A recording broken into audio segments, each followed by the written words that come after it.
Welcome to Bespoke Diaries. Today's article is on Who Needs to Understand, the Communicator or the Listener?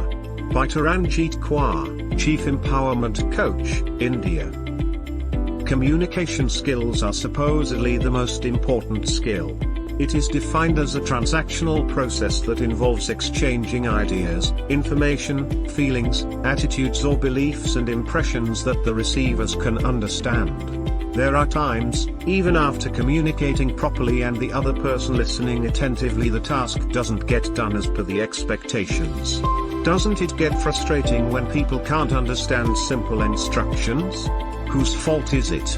In communication, there is a potential problem where the information we know and our feelings seem obvious to us, while to the listener they are a meaningless bunch of words or taps. Let her explain the above by sharing a great example with you. An experiment known as the Tapper and Listener was conducted in 1990 by Elizabeth Newton at Stanford for her PhD in psychology. She invited her peers to participate and played a simple game where she assigned one of the two roles, tappers or listeners, to them and made a study based on the experiment.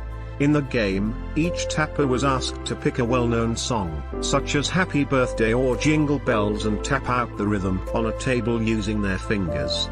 The listener's job was to guess the song. Out of the 120 times, a melody was tapped, and the listener could guess it correctly only thrice. A success ratio of 2.5%. But here is the interesting part of the story. Before the tappers began to tap the tune, Elizabeth asked them to predict the probability of the listeners being able to guess the song correctly.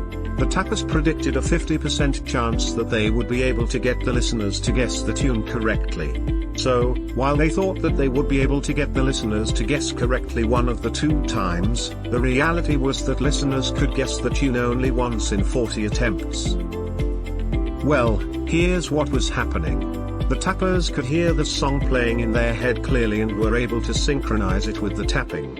However, the listeners couldn't make any sense of the taps as there was no music that they could hear and relate to in their heads, so they couldn't guess the song.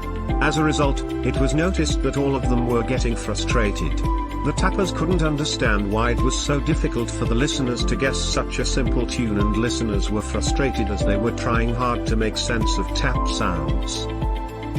You see, we face a similar kind of problem on our personal and professional front. The tapper/listener experiment is reenacted every day across the world. The tappers and listeners are CEOs and frontline employees, teachers and students, politicians and voters, marketers and customers, writers and readers, etc. As leaders, we often fall into the tapper's trap. We give instructions to our colleagues or subordinates which are very clear in our heads, assuming they understand. At home too, we face a similar situation where we often share feelings or delegate tasks to our spouse, kids, friends or family members and get upset or frustrated with them because they don't meet our expectations, even when we see them putting effort to understand. This results in anger and conflict between everyone. You are the tapper here.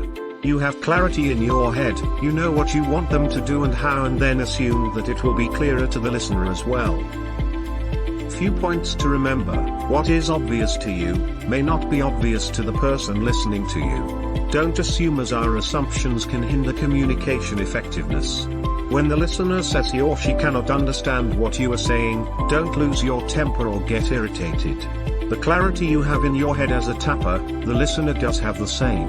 It is very important to consider that everyone has a different level of knowledge and understanding. Be more specific, more detailed and more explicit. Always check if the listener is on the same page as you. If not, clarify again. Be empathic. You might be the listener someday. In summary, communication is not what is said, but communication is what is understood. So communicate effectively. Thank you for your time. Don't forget to like, subscribe and share. Do leave your thoughts in the comments section below. For similar type of article, please reach us at contact@thebespokediaries.com, or you can visit our website www.thebespokediaries.com.